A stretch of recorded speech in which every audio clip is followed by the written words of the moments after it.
ప్రియులారా, బాగున్నారు కదా. సో నేటి దినం మీరందరూ కూడా బాగుండాలని దేవుడు తను ఆశిస్తూ ఉన్నాడు. దేవుడు తన ప్రజలను కాపాడడానికి, వారిని పాలు తేళ్లు ప్రవహించే దేశానికి నడిపించడానికి మోషేని ఎన్నుకున్నాడు. ఆయన్ని ఎన్నుకున్నప్పుడు మోషే మరి మిద్యాను ప్రాంతంలో ఆయన గొర్రెలు కాస్తూ ఉన్నాడు. గొర్రెలు కాస్తూ ఉన్న సమయంలో దేవుడు అతనితో మాట్లాడతాడు. దేవుడు మాట్లాడుతూ ఆ మండుచున్న పొద దగ్గర మోషేతో అంటాడు, నీవు ఇశ్రాయేలీల్ని ఐగుప్తు దేశాన్ని నుంచి విడిపించి, ఆ రాజు చేతుల నుంచి విడిపించి, నేను నీకు చూయించబోచున్నటువంటి ఒక మంచి దేశం, పాలు తేనెలు ప్రవహించే ఆశీర్వాదకరమైనటువంటి దేశానికి నేను వారిని అక్కడ నివసింప చేసే విధంగా వారిని నడిపించడానికి నువ్వు వెళ్ళాలి అని దేవుడు తన ఉద్దేశాన్ని లేక అసైన్మెంట్ని మరి చెప్పడం జరుగుతుందన్నమాట. అయితే అప్పుడు మరి మోషే తను ప్రీవియస్ ఐగుప్తు దేశంలో ఉండి ఒక ఐగుప్తీయుడిని చంపి అక్కడి నుంచి పారిపోయి తన మామయ్య అయినటువంటి ఇత్రో దగ్గరికి వచ్చి అక్కడ నివసిస్తూ ఉంటాడు. ఆయన మందలను కాస్తూ ఉన్నప్పుడు దేవుడు మరి తనతో మాట్లాడడం జరుగుతుంది అన్నమాట. మండుచున్న పొద దగ్గర ఆయన అంటాడు, చేయవలసిన పని ఇశ్రాయేలీల ప్రజలను ఐగుప్తు బానిసత్వం నుంచి విడిపించి, వారి వెట్టి చాకిరి నుంచి విడిపించి, వారిని ఏం చేయాలి, సుఖమైనటువంటి క్షేమకరమైనటువంటి ప్రదేశానికి, పాలు తేలిని ప్రవహించే ఒక అద్భుతమైనటువంటి దేశానికి, కనాను దేశానికి వారిని తీసుకువెళ్ళాలి. అది నువ్వు చేయాలి అని అంటాడు. అయితే మోషేకి ధైర్యం చాలదు. మోషే, నేను ఇంతమందిని ఎలా నడిపించాలి, మరి ఎలా, హౌ ఇట్ ఈస్ పాసిబుల్ అని అనుకున్నప్పుడు ఆయన అంటాడు, ఎస్కేప్ అవడానికి నేను నత్తివాడినయ్యా, 4 మాంద్యం గలవాడిని అని అంటాడు. అంటే దేవుడు అంటాడు, 4 మాంద్యం గలవాడమైనా పర్లేదు, 4 మాంద్యం గలవాడు నువ్వు నత్తివాడిని సృష్టించింది కూడా నేనే అని అంటాడు. అని నీకు నోరుగా ఉండడానికి నీ సహోదరుణ్ణి నేను నియమిస్తున్నాను, అతను నీకు ప్రవక్తగా ఉంటాడు, అతని పేరు అహరోను అని అన్నాడు. రైట్. సో ఇంతకు మరి నేను మీ గురించి అడిగితే ప్రభు ఏం చెప్పాలి, మీ పేరు ఏం చెప్పాలి అని అడిగినప్పుడు ఆయన అంటాడు, నా పేరు ఉన్నవాడు అనే దేవుడు అని చెప్పండి. ఏంటి దేవుని పేరేంటి? ఉన్నవాడు. ఏ దేవుడు కూడా ఇలా అడ్రస్ చేయలేడు అన్నమాట. ఆయన నిజంగా ఉన్నవాడు గనుక ఆయన ఆ పేరు చెప్పి నేను ఉన్నవాడును అని ఆ ప్రజలకు, ఐగుప్తు దేశ ప్రజలకు, ఐగుప్తు అధికారులకు, ఐగుప్తు రాజు ఫరోకు తను ఉన్న దేవుడని రుజువు చేసుకున్నాడు. అంటే దేవుడు ఉన్నానని చెప్పినప్పుడు ఆ దేవుడు రుజువు చేయబడాలి, ఆ దేవుడు నిజమని తెలియాలి. మరి ఎలా దాన్ని ప్రూవ్ చేయాలి అని మోషే అడిగినప్పుడు, మోషే నీ చేతిలో ఉన్న కర్ర కింద పడేయని అంటాడు. కింద పడేసినప్పుడు ఆ మోషే చేతిలో ఉన్నటువంటి కర్ర అద్భుతంగా ఒక పావులాగా, సర్పంలాగా మారిపోతుంది అన్నమాట. రైట్. అప్పుడు మోషేకి నమ్మకం వస్తుంది. అంటే దేవుడు తన బలాన్ని వినియోగించి ఆయన అద్భుతాలు చేస్తాడు. ఆ అద్భుతాలతో ఈ దేవుడు నిజమని నేను నిరూపించవచ్చు, ఈ దేవుడు బలవంతుడని నేను నిరూపించవచ్చు అని అనుకుంటాడు అన్నమాట. ఆ విధంగా వెళ్ళి ఐగుప్తు దేశంలో ఉన్నటువంటి దేవుని ప్రజలైనటువంటి ఇశ్రాయేలు స్వాస్థ్యాన్ని, ఇశ్రాయేలీల్ని, అబ్రహాము, ఇస్సాకు, యాకోబుల సంతానాన్ని అక్కడి నుంచి విడిపించి తీసుకొస్తాడన్నమాట. అయితే తీసుకొచ్చే దానిలో ఎవరి బలం వినియోగించబడింది? దేవాతి దేవుడే తన బలాన్ని వినియోగించి రాత్రికి రాత్రి ఐగుప్తులో పుట్టినటువంటి పశువుల్లో మొదలుకొని మనుషుల్లో వరకు తొలుచూలు, అంటే మొదటి పుట్టిన కుమారుణ్ణి, మొదటి పుట్టినటువంటి పశువుల్ని ఆ రాత్రికి రాత్రి సంహరించినప్పుడు వాళ్ళందరినీ పంపించడం జరుగుతుంది అన్నమాట. రైట్. సో ఇలా మరి దేవుని కార్యాలు జరగాలి మన జీవితంలో అంటే మనం ఏం చేయాలి? అవునా? ఫిలిప్పీలకు రాసిన పత్రికలో అపోస్తలుడైన పౌలు చెప్తాడు, 4వ అధ్యాయం 13వ వచనంలో అంటాడు, నన్ను బలపరచు అని అందే నేను సమస్తమును చేయగలను అని అంటాడు. అంటే బలపరిచే ఒక దేవుడు ఉన్నాడంట. ఆ దేవుడు ఎవరు? యేసుక్రీస్తు. లేక ఆ దేవుడు ఎవరు? ఉన్నవాడనే దేవుడు, తండ్రి అయిన దేవుడు యెహోవా. అవునా? ఏం పేరు ఆయన పేరు? ఉన్నవాడనే దేవుడు యెహోవా అన్నమాట. అవునా? ఆయన ఏం చేస్తాడంట? మన బలహీనతలో ఆయన బలపరుస్తాడంట. ఎందుకంటే అన్ని లక్షల మందిని, 6 లక్షల మంది కాల్బలాన్ని నడిపించడానికి ఒక్క మనిషి వల్ల కాదు. కాబట్టి దేవుడు తన బలాన్ని మరి మోషేకి చూయించి తన బలంతో, తన పరాక్రమంతో, తన శక్తితో ఏం చేశాడు? మోషేని బలపరిచి ఆ సైన్యంలాగా ఉన్నటువంటి ఇశ్రాయేలీయులు ప్రజలను ఐగుప్తు దేశాన్ని నుంచి బయటికి తీసుకొస్తాడు.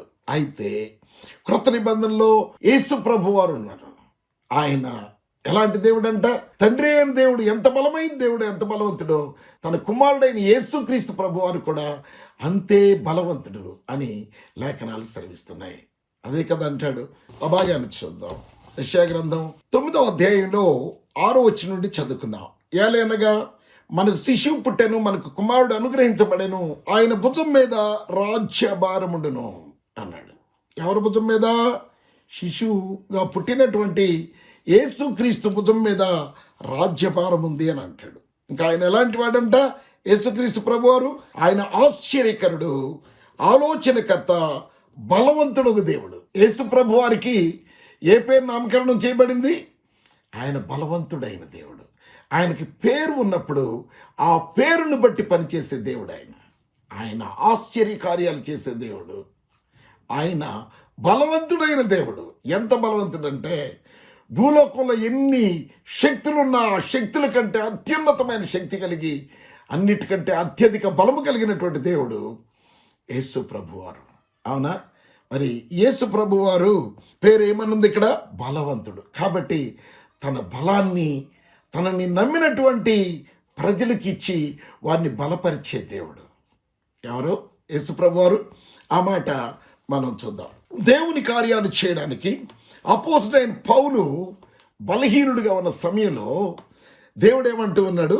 4:13 నన్ను బలపరచు అని అందే నేను సమస్తమును చేయగలను అని అన్నాడు. ఏంటది? I can do all things through Christ which strengthen me. Strengthen చేసేది ఎవరంట? బలాన్ని ఇచ్చేది ఎవరు? బలం కలిగిన వాడు బలాన్ని ఇస్తాడు. సో యేసు ప్రభువారు బలవంతుడైనటువంటి దేవుడు కనుక బలహీనుడిగా ఉన్నటువంటి పరిస్థితిలో బలహీనుడిగా ఉన్నటువంటి అపోస్తలుడైన పౌలుకి బలాన్ని ఇస్తాడంట. బలాన్ని ఇచ్చి ఏం చేస్తాడంట? తన కార్యాలు చేస్తాడంట. అద్భుతాలు చేస్తాడు, గొప్ప కార్యాలు చేస్తాడు. నీ జీవితంలో ఎన్నడూ చూడని అద్భుతం చేస్తాడు. బ్రతుకుల మధ్య ఉన్నావా? బ్రతికేస్తావు. అప్పుల బాధలో ఉన్నావా? అప్పులన్నీ తీరిపోతాయి. నిన్ను అప్పిచ్చేవాడిగా చేస్తానన్నాడు, కానీ అప్పు తీసుకునేవాడిగా చేయనని యేసు ప్రభువు చెప్పారు. లేక తండ్రి అయిన దేవుడు చెప్పాడనమాట. అంటే అప్పు ఇచ్చేవాడిగా చేస్తానంటే అర్థం ఏంటంటే అప్పులన్నీ నీకు తీర్చి సమృద్ధి వచ్చేటట్టు చేస్తాను, సమృద్ధిలో నువ్వు జీవించేటట్టు చేస్తాను అని ఆయన ఉద్దేశం. 2 కొరింథీయులకు పత్రిక 12వ అధ్యాయం 10వ వచనంలో ఏమంటాడంటే అపోస్తలుడైన పౌలు అంటాడు, నేను ఎప్పుడు బలహీనుడను అని అంటాడు. వై? ఎందుకు మనం week? Because of our flesh. మనం ఈ శరీరంలో జీవిస్తూ ఉన్నాం కనుక ఈ శరీరానికి బలహీనతలు వస్తూ ఉంటాయి, అనారోగ్యం వస్తూ ఉంటుంది, సమస్యలు వస్తూ ఉంటాయి. అవునా?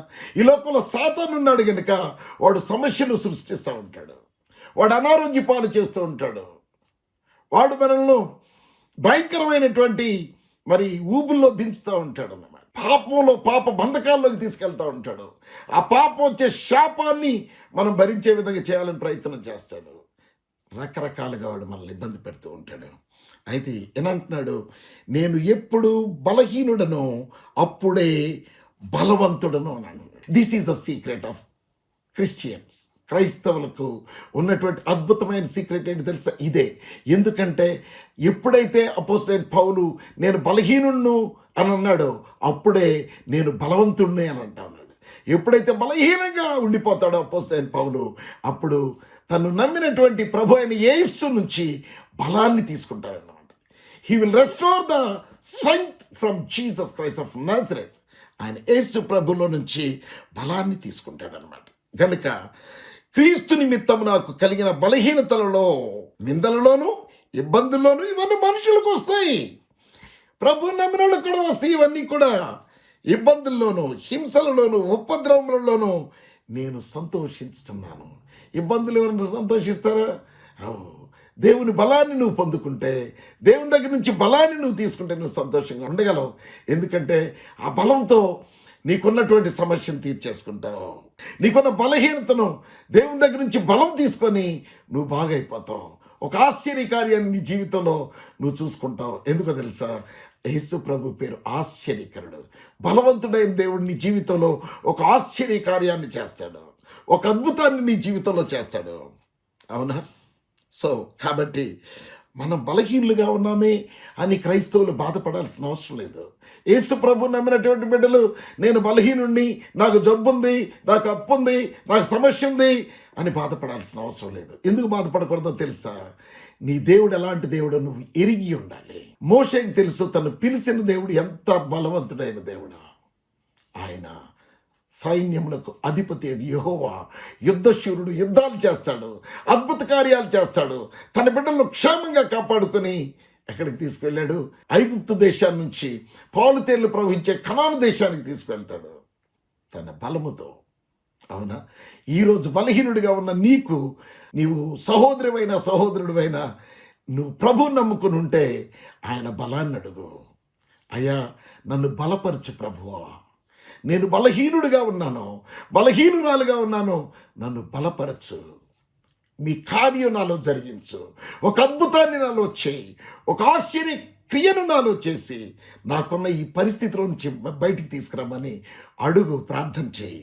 అని ఏమంటాడు తెలుసా? 2 కొరింథీ 12:9 ప్రభు ఏమంటాడు తెలుసా? నేను బలహీనుడిని అన్నప్పుడు అందుకు నా కృప నీకు చాలును అని అన్నాడు. ఏంటంట? ఆయన కృప అపరిమితమైంది. దేవుని కృప ఎంత అపరిమితమైందంటే నీ బలహీనతలన్నీ ఎరిగిన దేవుడు ఆయన. నీకున్నటువంటి లూప్ హోల్స్ అన్నీ ఎరిగిన దేవుడు. వాటన్నిటిలోంచి బయటికి తీసుకురాగలిగిన దేవుడు. నీకున్న వ్యాధులన్నీ ఎరిగిన దేవుడు. వాటన్నిటిలోంచి బయటికి తీసుకురాగలడు. నీకున్న జబ్బులన్నీ ఆయన ఎరిగిన దేవుడు. నీకున్న జబ్బు బంధకాల్లో నుంచి, సాతాను బంధకాల్లో నుంచి, ఆ దరిద్రంలో నుంచి, ఆ వ్యభిచార జీవితంలో, దొంగ జీవితంలో నుంచి, పానికమాల జీవితంలో నుంచి నిన్ను బయటికి తీసుకొచ్చి ఒక ఉన్నతమైన జీవితాన్ని నీకు ఇవ్వ శక్తి కలిగిన దేవుడు కదా. కాబట్టి ఆయన అన్నాడు, నా కృప నీకు చాలును, బలహీనత యందు నా శక్తి పరిపూర్ణమగుచున్నది. ఎప్పుడు నువ్వు బలహీనుడు అవుతావు, నువ్వు అడిగిన వెంటనే నీలోకి నా శక్తిని పంపిస్తాను. ఏం పంపిస్తాడంట? నీలోకి ప్రభువుని నమ్మి నువ్వు బలహీనుడిగా ఉంటే, బలహీనురాలుగా ఉంటే, నువ్వు అడిగితే వెంటనే ఏం చేస్తాడు ఆయన శక్తిని నీలోకి పంపి నిన్ను శక్తి విషయంలో పరిపూర్ణుడిగా చేస్తాడు, పరిపూర్ణమైన శక్తి గలవాడిగా చేస్తాడు, పరిపూర్ణమైన బలవంతుడిగా నిన్ను చేస్తాడు అనమాట. శక్తి పరిపూర్ణమగుచున్నదని ఆయన నాతో చెప్పాను. కాగా క్రీస్తు శక్తి నా మీద నిలిచి ఉండి నిమిత్తము అని అంటాడు. క్రీస్తు శక్తి మన మీదకి వచ్చేస్తంట, మన మీద నిలిచి ఉంటుందంట. సో ఇది అద్భుతమైనటువంటి సీక్రెట్. ఈ సీక్రెట్ తెలుసుకుంటే, నువ్వు బలహీనుడిగా ఉంటే ప్రభు సన్నిధిలో ప్రార్థించావా, దేవుని శక్తి నీ మీదకి దిగి వస్తుంది. అప్పుడు నువ్వేమవుతా తెలుసా? నీ బలహీనతలో నుంచి విడిపించబడి బలవంతుడు అయిపోయి ఏం చేస్తావు? సంతోషంగా ఉంటావు. అదే రాస్తున్నాడు ఇక్కడ. విశేషముగా నా బలహీనతలు ఏంది బహు సంతోషముగా అతిశయపడదును. ఎందుకు అతిశయపడతాను? నాకు తెలుసు, నేను వీక్గా ఉన్నప్పుడు నా ప్రభువు నన్ను బలపరుస్తాడు, తన శక్తి నా మీదకి తీసుకొస్తాడు, తన శక్తితో నన్ను నింపి ఆయన కార్యాలు జరిగిస్తాడు. అవునా? కాబట్టి ఎఫెసీయులకు రాసిన పత్రికలో ఒక మాట అంటూ ఉన్నాడు. 3వ అధ్యాయం 15-18 మనం చదువుకుంటే ఆయన అంటూ ఉన్నాడు, మీరు అంతరంగ పురుషుని యందు శక్తి కలిగి అని అంటూ ఉన్నాడు. శక్తి ఎక్కడ కావాలి మనకు? ఈ శరీరంలోక, ఈ చేతుల్లోక, ఈ కాళ్ళల్లోక, ఈ గుండెలోక, బ్రెయిన్లోక, దేనికి శక్తి కావాలండి? It is a secret. శక్తి ఎవరికి కావాలి అని అంటే, నిన్ను డ్రైవ్ చేయడానికి అంతరంగ పురుషుడైనటువంటి ఎవరున్నారు? యేసుక్రీస్తు ప్రభు వారు ఉన్నారు. అవునా? అంతరంగ పురుషుని యందు శక్తి కలిగి ఆయన ఆత్మ వలన బలపరచబడినట్లుగా అని అంటాడు. అంతరంగ పురుషుడు ఉన్నాడు, నీలో ఇంకొక పురుషుడు ఉన్నాడు, నీలో అంతరంగ పురుషుడు ఉన్నాడు. అది ఎవరు? నీ శరీరం కాదు, not your flesh, not your strength, not your hands and legs, not your body. నిన్ను నడిపించే ఒక అంతరంగ వ్యక్తి నీలో ఉన్నాడు. ఆ? ఆయన ఏం చేస్తాడంట, అంతరంగ పురుషుని యందు శక్తి కలిగి ఆయన ఆత్మ వలన బలపరచబడినట్లుగా. ఎవరు? మనలో ఉన్నటువంటి దేవుడు మనలో పెట్టిన ఆత్మ ఉన్నాడే, ఆయన అంతరంగ పురుషుడు. Who is our inner man or inner woman? మనలో ఉన్న అంతరంగ స్త్రీ ఎవరు, అంతరంగ పురుషుడు ఎవరు? దేవుడు మనలో పెట్టిన ఆత్మ. ఆ ఆత్మ ఏం కావాలంట? బలపరచబడాలంట. ఆ ఆత్మను ఎవరు బలపరుస్తారు? ఏ దేవుడైతే నువ్వు బాప్తిసం తీసుకున్నప్పుడు నీకు ఏమిచ్చాడు? తన ఆత్మను నీలోకి పంపించాడంట. క్రీస్తు ఆత్మను నీ హృదయంలో ప్రవేశపెట్టాడంట. ఆయన ఏం చేస్తాడంట, ఆ ఆత్మ, ఆయన ఆత్మ వలన బలపరచబడినట్లుగా నిన్ను బలపరుస్తాడంట. ఆయన శక్తి నీ మీదకి వస్తుంది, పరిశుద్ధాత్మ శక్తి. ఆయన ఆత్మ నీ లోపలుండి నీలోకి వచ్చి నిన్నేం చేస్తుంది? ఆ కార్యం చేయటానికి బలపరుస్తుంది అన్నమాట. కాబట్టి చూడండి, సంసోను ఎలా బలపరచబడతాడు? దేవుని శక్తి, దేవుని ఆత్మ అతని మీదకి దిగినప్పుడు ఆ ఆత్మ లోపలున్న అంతరంగ పురుషుని బలముతో నింపినప్పుడు ఏం చేస్తాడు? ఆ పెద్ద పెద్ద మోకు తాళ్లను చిన్న తాడు ముక్కలు ఉంటాయి చూడండి, పురికొసలను తెంచేసినట్టు తెంచేస్తాడు. ఒక పచ్చి గాడిద దవడ ఎముకతో 1000 మందిని కొట్టి చంపుతాడు. సో దేవుని ఆత్మ నీలోకి వస్తే ఆయన నిన్ను బలపరుస్తాడు. నీ అంతరంగ పురుషుని బలపరిస్తే ఆ పురుషుడు ఏం చేస్తాడో తెలుసా? నీ శరీరానికి, నీ బాహ్య పురుషుడికి, బాహ్య స్త్రీకి ఆయన శక్తిని, బలాన్ని ఇస్తాడు. సో అంతరంగ పురుషుని ఎందు నువ్వు బలపడితే నీ శరీరంలో అవయవాలన్నీ బలపడతాయి అన్నమాట. అంతరంగ పురుషుడు పొందుకున్నటువంటి ఆత్మ ద్వారా పొందుకున్నటువంటి శక్తిని, బలాన్ని ఎవరికి ఇస్తాడు? ఈ శరీరంలో ఉన్న అవయవాలకు ఇచ్చేస్తాడు. అప్పుడు ఈ శరీరం బలం పొందుకుంటుంది, అప్పుడు ఈ చేతులు బలం పొందుకుంటాయి. అందుకే సంసోను చేతికి బలం వచ్చేసింది, సంసోను శరీరానికి బలం వచ్చింది, ఆయన మజిల్స్కి బలం వచ్చింది, ఆయన ఎముకలకు బలం వచ్చింది. ఒక్క గాడిద దవడ ఎముకతో 1000 మందిని చంపేయగలిగాడు.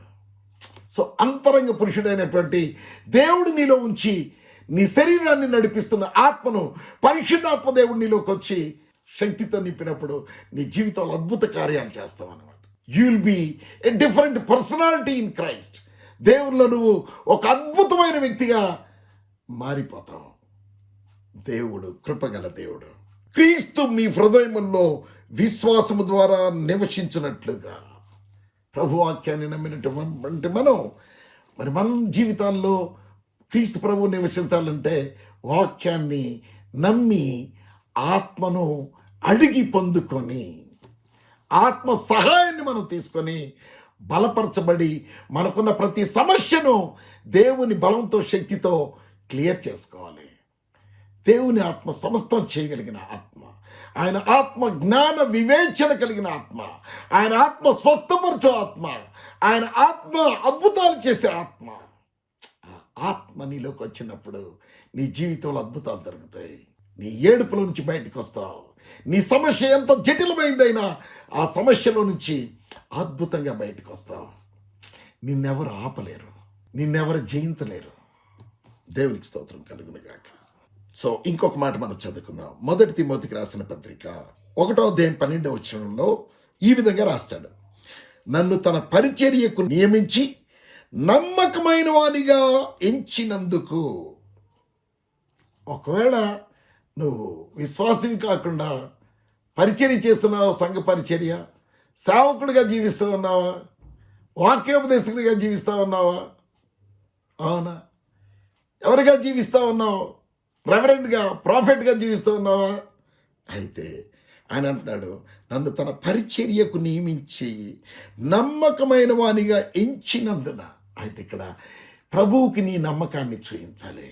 ఆయన ఎన్నుకున్న తర్వాత మరి మోషే తన నమ్మకాన్ని ప్రభువుకు చూయించి ఎంత నమ్మకంగా ఉంటాడో తెలుసా? దేవునికి కోపం వచ్చినా కూడా ఆ కోపాన్ని దేవుడు తగ్గించుకునే విధంగా మాట్లాడతాడు. ఆయన నమ్మదగిన దేవుడు కనుక మనము కూడా నమ్మదగిన వారమై ఉండాలి. అవునా? నమ్మకమైన వానిగా ఎంచినందున నన్ను బలపరిచిన మన ప్రభు అయిన క్రీస్తు యేసుకు కృతజ్ఞుడనై ఉన్నాను అని అంటాడు. కృతజ్ఞుడు అయి ఉండే విధంగా చేస్తాడు దేవుడు.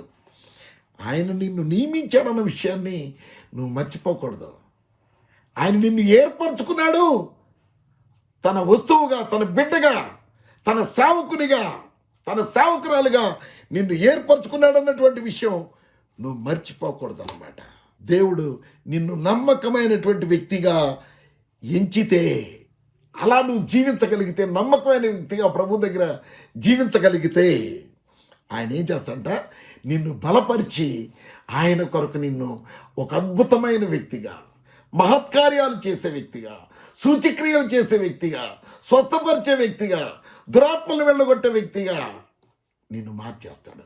అనేకులకి పరలోకానికి మార్గాన్ని చూపే వ్యక్తిగా, సువార్త ప్రకటించే వ్యక్తిగా నిన్ను చేస్తాడు. అది చేయడానికి ఆయన నిన్ను బలపరుస్తాడు. సో ఆయన బలవంతుడైన దేవుడు. అవునా? కాబట్టి మనం కృతజ్ఞులమై ఉండాలి. 2 తిమోతిలకు రాసిన పత్రిక 4వ అధ్యాయం 17వ వచనం చదువుకుందాం. 2 తిమోతి చాప్టర్ 4:17 వర్స్. అయితే నా ద్వారా సువార్త పూర్ణముగా ప్రకటించబడు నిమిత్తము. ఎందుకంటే బలం not only for your goodness, నీకు మేలు జరగడం కోసం మాత్రమే కాదు, దేవునికి కూడా మేలు కలగాలి నీ వల్ల. దేవుని రాజ్యానికి అనేకుల్ని నువ్వు ఈ లోకంలో నుంచి తీసుకురావాలి. ఈ లోకంలో సాతాను చేతిలో పాపులుగా, ద్రోహులుగా, దోషకులుగా, వ్యభిచారులుగా, దొంగలుగా, హంతకులుగా బంధించబడి సాతాను చేతిలో జీవిస్తూ ఉన్నటువంటి వారికి దేవుని ప్రేమను ప్రకటించి వారి పాపం నుండి విడిపించేటువంటి ఆయన రక్తాన్ని పరిచయం చేసి సువార్త ప్రకటించి ప్రభు వారి కొరకు వచ్చాడని చెప్పి ఆ బంధకాల్లో నుంచి, ఆ పాప శాపంలో నుంచి ఆయన విడిపించడానికి యేసుప్రభు ఈ లోకానికి వచ్చాడని చెప్పి సువార్త ప్రకటించే నిమిత్తము ఎవరికి ప్రకటించాలి? నా ద్వారా సువార్త పూర్ణముగా ప్రకటించబడు నిమిత్తమును అన్యజనులందరూ దాని విను నిమిత్తమును ప్రభువు నా ప్రక్క నిలిచి నన్ను బలపరిచాను అని అంటాడు. ప్రభువు నీ పక్కనే ఉంటాడు. నువ్వు ఆయన కార్యం చేస్తుంటే ఆయన దూరంగా ఉండడు. నువ్వు ఆయన కోసం పని చేస్తుంటే ఆయన దూరంగా ఉండడు. నువ్వు వెళ్ళి వీధిలో సువార్త ప్రకటిస్తూ ఉంటే ఆయన పరలోకంలో కూర్చొని ఉండడు. ఎందుకంటే ఎవరన్నా థ్రెట్ చేస్తే ఆయన నీ ప్రక్కనే ఉంటాడు, నిన్ను బలపరుస్తాడు. వాళ్ళు నీకేం హాని చేయకుండా చేస్తాడు. అవునా? నువ్వు అనుకుంటావు నేను ఒంటరిగా వెళుతున్నాను సువార్త ప్రకటించడానికి, నాకేమన్నా అవుతుందేమో. ఏమవుతుంది? బలవంతుడైన దేవుడు నీ ప్రక్కన ఉన్నాడు. He's on behalf of you. నీ పక్షాన ఆయన ఉన్నాడు. నువ్వు సువార్తకు వెళితే నీ వెంట వస్తాడు. నువ్వు అద్భుతం చేయడానికి వెళ్తే ఆయన వచ్చి ఆ అద్భుతాన్ని చేసి చూపిస్తాడు. నిన్ను బలపరుస్తాడు. నిన్ను తన మహిమతో నింపుతాడు. ఏం చేస్తాడంట? అయితే నా ద్వారా సువార్త సంపూర్ణంగా ప్రకటించబడాలని నువ్వు ఇష్టపడాలి. ఈ రోజున సువార్త ప్రకటించడానికి భయపడుతున్నావా? భయపడాల్సిన పని లేదు. ఎందుకో తెలుసా? ప్రభువు నీ ప్రక్కన ఉండి నేను బలపరుస్తాడు. ఎందుకంటే నువ్వు చేస్తుంది ప్రభు పని, నువ్వు చేస్తుంది దేవుని పని. ఆ దేవాతి దేవుడే వచ్చి నీ ప్రక్కన నుంచుంటాడు అనమాట. He will stand beside you. ఆయన నీ ప్రక్కనే నుంచుని ఏం చేస్తాడంట? నువ్వు సువార్త ప్రకటిస్తూ ఉంటే నిన్ను బలపరుస్తాడు. నువ్వు బాగులేని వాళ్ళకి ప్రార్థన చేస్తూ ఉంటే వాళ్ళు బాగు చేస్తూ ఉంటాడు. నువ్వు దయ్యానికి వెళ్ళిపోనంటే ఆయన దయ్యాన్ని వెళ్ళగొట్టేస్తూ ఉంటాడు. నీ ప్రక్కనే ఉండి ఆయన కార్యాలు చేస్తాడు. నువ్వు అనుకుంటావు, don't feel that you are alone when you are going for preaching the gospel. సువార్తను ప్రకటించడానికి అయ్యో నేను ఒక్కడు no no no no no, you are not alone. ఆయన నీ ప్రక్కనే నిలిచి ఉన్నాడు. ఆయన నీ ప్రక్కన నీడవలే, నీ కుడి ప్రక్కన నీడవలే ఉన్నాడని చెప్పి కీర్తనల గ్రంథంలో చెప్తాడు ఆయన. దేవుని కృపగల నామానికి మహిమ కలుగును గాక. కనుక నేను సింహపు నోట నుండి తప్పించబడుతున్నాను అంటాడు. సాతాను చేతిలో నుంచి తప్పించే దేవుడు తెలుసా?